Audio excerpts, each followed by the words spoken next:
What is up, people? Van from the VaniverseGaming channel here, bringing you another video. Today's video, I am covering all of the bosses in Remnant 2 and ranking them from the easiest to the hardest.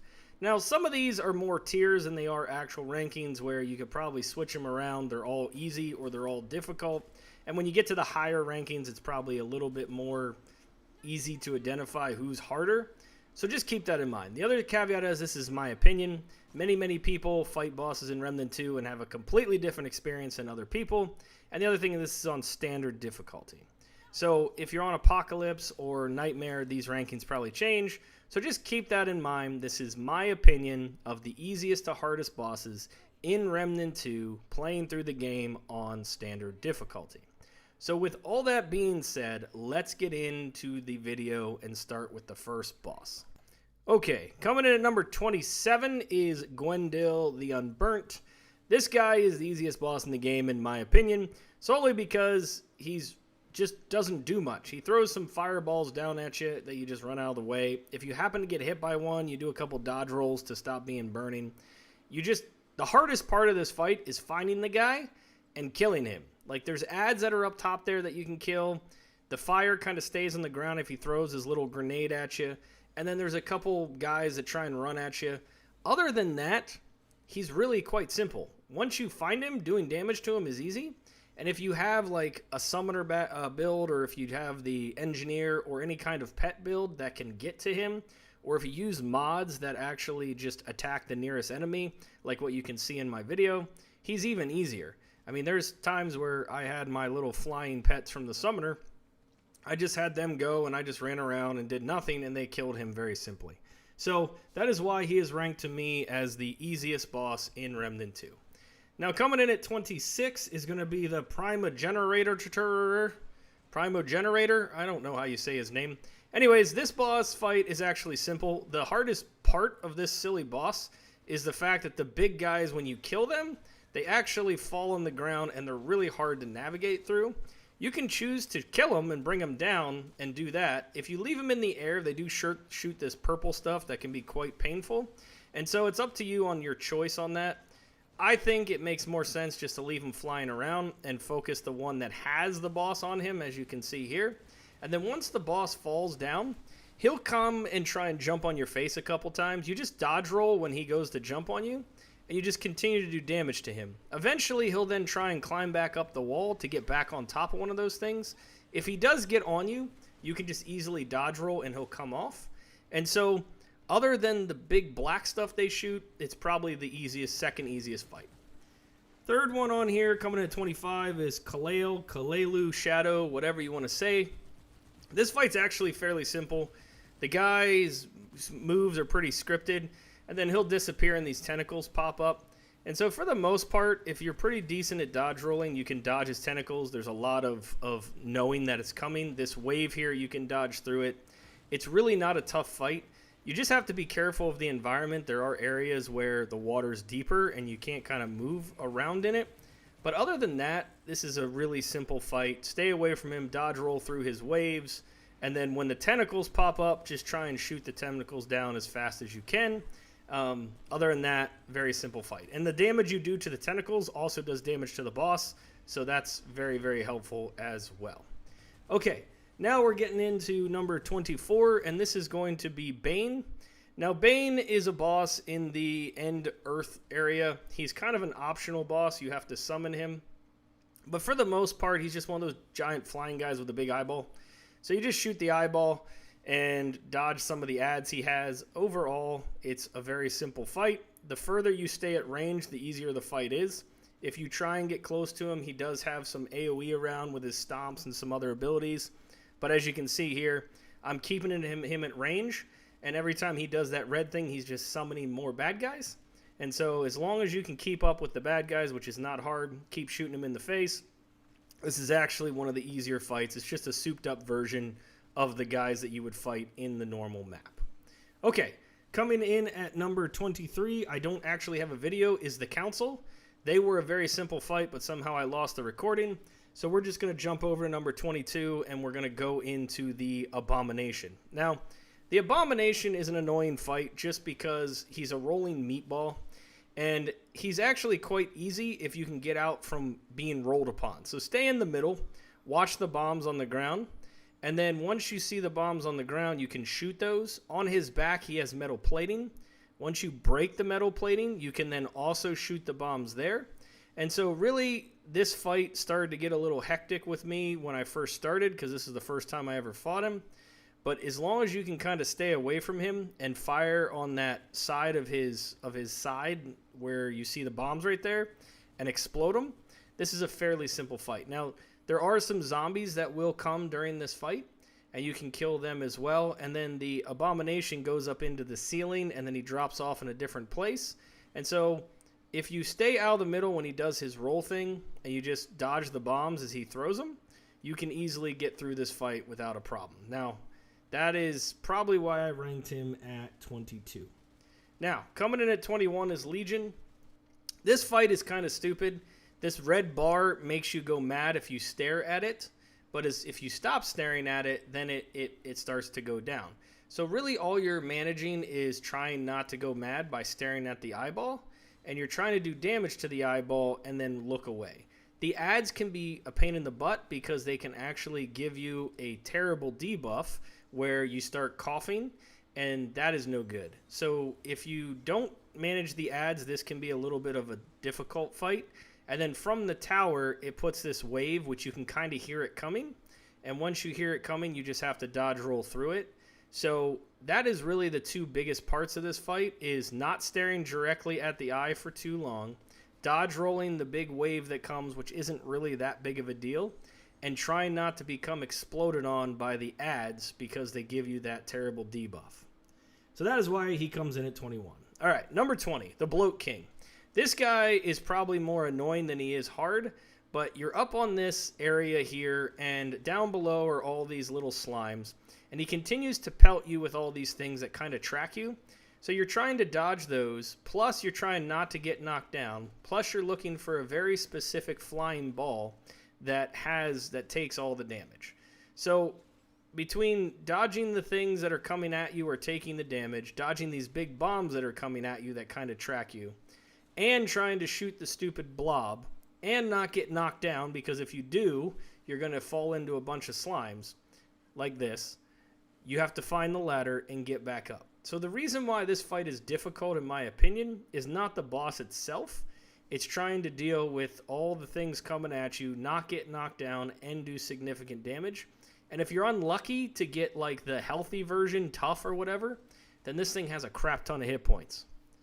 All right, now we're moving into the Custodian at number 19. This fight is quite interesting. He has this beam that just tracks you. You can roll through. In addition, he has these ads that you have to kill that will also do damage to you. They pop up. And then he controls the floor. So some of these things will pop up where you can hide behind, and then they'll disappear. And then eventually the floor will fall in, and you'll have an upper area on the outside, and the inner area will drop down. If you drop down, then there's these little bombs on the bottom that you have to watch out for, and all the while trying to shoot him in the eye that he's trying to shoot you from. And so there is a lot going on in this fight, and that is why I ranked him as number 19. But I still think there are other bosses that are a little bit harder than him. Now, the other boss that I didn't get to put on here is Cancer. He comes in at number 18. And he is one where his biggest issue is all of the thorns that he puts down, and he has like an AoE kill. And so that's why he's at 18. So number 17, we have Shrewd. The reason why Shrewd is here is because when he gets off of his post and he comes to try and hit you with his swords, if you're not good at dodge rolling or keeping away from him, he can do some significant damage to you. If he's up on his post, you just have to dodge roll some of his shots that are very easy to be timed, and then you just have to keep firing him in the face. The other thing that he does is he summons a lot of ads.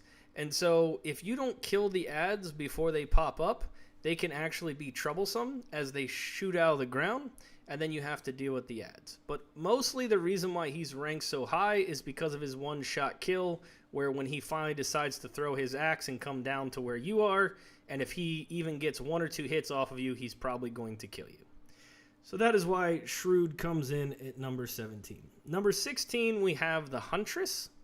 Now, the Huntress is quite the fight, because when you first see her, she's kind of laying down. She is very aggressive with her attacks. She has this AoE thing that she can do that she shoots forward, and it doesn't matter if there's stuff in front of you, you're still going to get hit. And so between her aggressiveness, between some of her attack patterns, her adds, and even because of this AoE ability that she shoots straight out that you can't really tell is coming, she can be quite a difficult fight, solely because she doesn't give you a ton of time to take a break. So even when you think you're out of line of sight and you try and heal, she can throw her little wave thingy through the wall and still hit you. So that is why I ranked her where I did, is she just does not give you a lot of time to let up to get healed, where in some other boss fights you have a little bit more time to catch your breath. So coming in at number 15, we have the Mother Mind. Now, Mother Mind is another interesting fight because it's all about the floor and the adds. So this is a pretty simple fight. She'll do an attack like this on kind of horizontal. Then she'll do a couple vertical attacks. But what makes her really annoying is you don't have a lot of real estate to work with. And so when she starts shooting out her little pink blobs that if you run in them you do damage, it's actually quite painful. And once she's mad, she'll break the ground that you're on. So if you don't move to another platform, you're going to die. So you have 4 platforms to work on, plus you have some adds coming. But really the most challenging part of her is when she's trying to do her vertical and horizontal attacks on you after she fires out all the little pink blobs on the ground, these things. And that is where you can have a chance of dying. You can see right there I died, and if I wasn't Challenger, I would have been dead for good. So that is why she ranks where she does at 15. Now we're moving on to number 14, and that is where we're going to rank the Astropath. Now Astropath is another fight that can be interesting. There's a lot of things going on, but there are several telegraphed attacks here that make this one a little difficult. There's a whole circle thing that if you stay in the purple, you're going to get hit. Then there's some waves she pushes forward. Then it attacks you, plus the adds. And so with everything like this wave right here, plus everything that is going on when it switches to ghost form, between all the different attacks, all the adds, and all the telegraphs, this one can be a pretty tough fight. Now, I would say on standard difficulty, it's probably not as hard as the other ones, because this is one of those fights where if you miss some of those hits, you're going to die. But on standard, you have a little bit better of an opportunity to survive. So, in my opinion, this one could probably be moved a little bit, but I put it at 14 just because of the difficulty that I experienced that maybe others wouldn't experience when doing this fight. Now, moving on to number 13, we're going to do Master Duelan. Master Duelan is an interesting fight just because of the lands, the kind of room you have to move. It does several attacks with its tongue whip if you get close to it. It spits out these things at you, and then at some point it picks up a bunch of corpses and then tries to throw them at you. In addition, there are a couple adds, and so having, the summoner build or having a pet makes this helpful, because then he doesn't target you the whole time, and neither do the adds. But this fight can get a little hectic. At higher difficulties, if he hits you with one of those bodies that he throws, you're going to die right out of the gate. In lower difficulties, you can survive a couple of them. But the difficulty of this boss is 100% just trying to dodge everything and still do damage to him, and all the garbage that is being thrown at you in a very small map. With that, if this was a bigger map, it probably would be a little bit easier, but then that's why they designed it the way they did, and that's why he's so difficult coming in at 13. Now, 11 and 12 are going to be the same boss. You got Farron and Phelan. I think both these bosses are very challenging, especially if you run into them early on. The first boss I ran into was Phelan, and I only had a shotgun during the boss, and it was one of the most difficult fights I ran into. The reason this one's so hard is he summons all these adds that shoot at you that you got to take out. Then he's very aggressive with his attacks. And then on top of that, he has multiple phases where right here, 1 attack, 2 attack, 3 attack, and he just stays on you and doesn't let up. And so there's a very few opportunities where you can take a break and heal, similar to some of the other fights. Then he puts this wall of these circles up that you got to kind of break through. You don't want to be in front of those. So with his adds, with his aggressiveness, with some of the things he does, like this AoE, if you don't get out of the way, he's going to slam it down. And if you get stuck in it, you're going to get hurt. and then his last phase is just super painful. And Farron is the same as Phelan. I think Phelan is a little harder than Farron, but they're both very difficult in their movesets. They're kind of similar with a couple little differences, but they're both hard enough to be ranked at 12 and 11 during this because they just don't let up on you the entire fight. Like this guy, he's all over the place. There's ads. It's just a very painful fight. Okay, moving on to number 10. This is going to be Tala Metaphysical. This fight can be very aggressive. There's a lot of attacks coming at you. There's a lot of AoEs. One's a ground effect. This little move here is pretty simple. You just got to kind of dodge roll out of the way. But he has a huge range on it. And then on top of that, he does this run thing. Not a big deal. And he just continues to pelt you both with being in melee range and also dodging attacks. Once he's done with all this, he does the ground slam. And then now he'll put some lights around that you got to throw at you. Then he does this AoE light thing where they're flying all around. It's just a lot coming at you all at once. And so if you're not good at dodge rolling and you miss a couple of these things, you actually can get destroyed very, very quickly. So the fight just takes a while to understand all of his mechanics before you can really start trying to beat him just to get the telegraphs down. Now coming in at number 9, we have the Corruptor. This fight is interesting because you always have to position yourself where there's some stairs. When he does do his beam at you, then you're going to get destroyed. Depending on what your hit points are and how what difficulty you're on, you can actually survive his beam. But this stupid robot thing that's following you around and hits you with his swords is quite painful. They actually get to become stronger as they get higher. Some of the arms break off and do different abilities. And so that's what makes this fight so very strong, is making sure you're always near stairs, trying to take out this little sentinel before fighting the Corruptor. The Corruptor himself is very simple. You're just basically shooting it, waiting for him to do his beam, and then trying to jump. Like I said, if you're strong enough, you can actually take his whole beam in the face and still survive, but that's only at standard difficulty. Now, coming in at number 8, we're going to have the Nightweaver.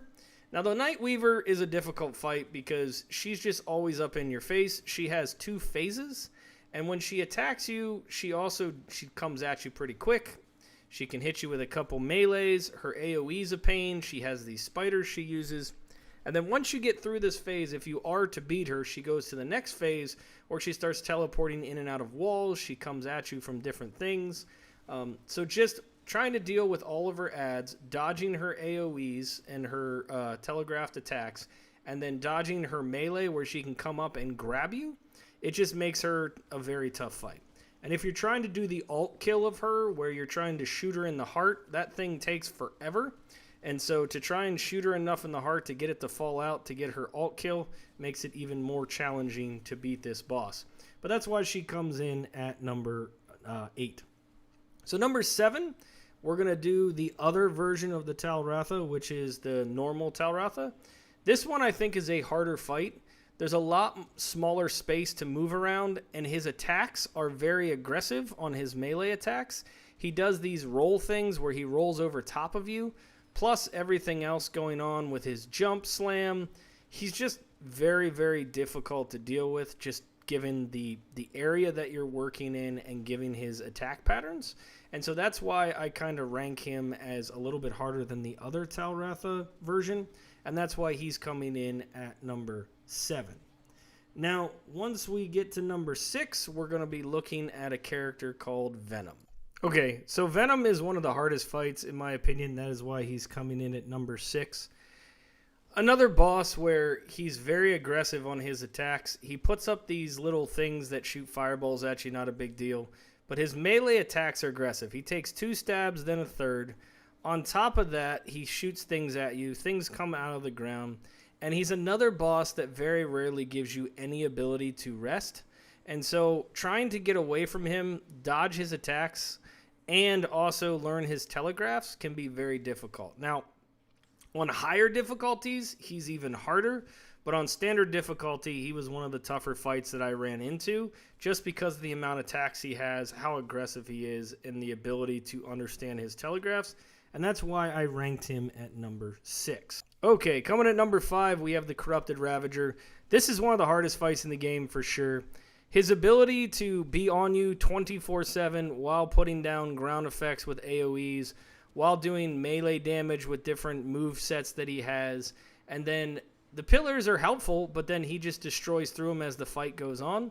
And then on top of that, he has a phase where he just spits out all those stupid rolly balls that slam into you. So now you have to worry about getting them killed while dodging him and all of his different attacks. And then towards the end, he starts to do this howl that sucks you in. And if you get sucked in too far and he slams the ground, you take damage from that. So ultimately, there is a ton going on in this fight between the rolling balls, him, his AoE attacks, his melee attacks, and his ability to kind of suck you in and kill you is why he comes in at number 5 and is also probably one of my favorite fights in the entire game. So number 4 is probably a boss that nobody likes, and that is the Labyrinth Sentinel. Now this boss is not hard. The problem with this boss is timing and understanding the patterns, which is why this comes in at number 4. There is no, whoops, I took damage. Absolutely no. It's you are dead because you got crushed by a giant square rock. And so that's what makes this one so frustrating. So the objective is to shoot out all of these glowing squares in order to kill the boss, but also doing so dodging certain rocks. Now the squares that you shoot out will actually open a hole for you to go stand in so you don't get run over. And so understanding the pattern of where to stand and what you need to shoot is what makes this boss so hard. Obviously, if they're glowing purple lines on the square, that means you haven't completely destroyed all of the little white squares, and so that's why you want to keep focusing on that rock. But that's what makes this boss so very darn hard. Now, moving into number 3, we have the Red Prince. This is another really cool boss. At first, he starts out at range and he tries to peg you with all sorts of things, and then every once in a while he will teleport in to attack you. At some point during the fight, he puts this gigantic wall of fire all around you that comes in very, very, very close. Now, while this fire is around you and closing in on you, he then continues to pop in and out of this fire and make melee attacks out of you without you even knowing where he's coming from. And just being in this extremely close quarters and trying to dodge roll all of his attacks makes him one of the hardest bosses just during this part of the combat. On the other parts of the combat, he's not as difficult. To be put in this arena of fire and then have to dodge his bazillions of attacks with a giant fucking sword makes him one of the hardest bosses in the game, and that's why he comes in at number 3. Now, number 2 and number 1 might be shocking, but at number 2 is where I ranked Annihilation. This fight is very, very difficult just because of all the stuff that's happening on you and the switching of phases. I think phase 1, it's pretty easy to telegraph a lot of his attacks. It's when you get to phase 2 where things become a little bit more difficult, the way that his attacks come in phase 2. And then eventually in phase 2, he starts transitioning back and forth between phase 1 and phase 2, which can be very, very difficult. In phase 2, you really can't get to him in melee range, and so you got to stay at range. And so that tends to lead to a lot of issues with ammo. And so because of the ammo issues, because of the changing phases, it just makes it very, very difficult to keep fighting this guy, not die, and make sure you have enough ammo to get through his gazillion hit points and get through this boss fight. He is by far one of the hardest bosses in the game, only in comparison to this guy. Shahala, Guardian, and Nerud is the most bullshit fight in the entire game. If you play either version of this guy, they are both extremely hard. The fact is you are in a very small spot. He has tons of attacks coming at you at all different ranges. Half of the attacks you don't know they're coming. There's no telegraph. Like all of a sudden, out of nowhere, a hand comes out of the ground, and if you stop moving for a second, you're going to die. And that is what makes this guy so hard, is during certain phases, you just have to run the opposite direction. And if you pause for 1 minute or you change directions other than running the F away in a certain direction, you are insta-dead. And so that is what makes this guy so freaking hard and is probably the most frustrating boss in the entire game of Remnant II. And that, my friends, is the list. Hope you guys enjoyed the video. Van from the VaniverseGaming channel. Cheers and peace out.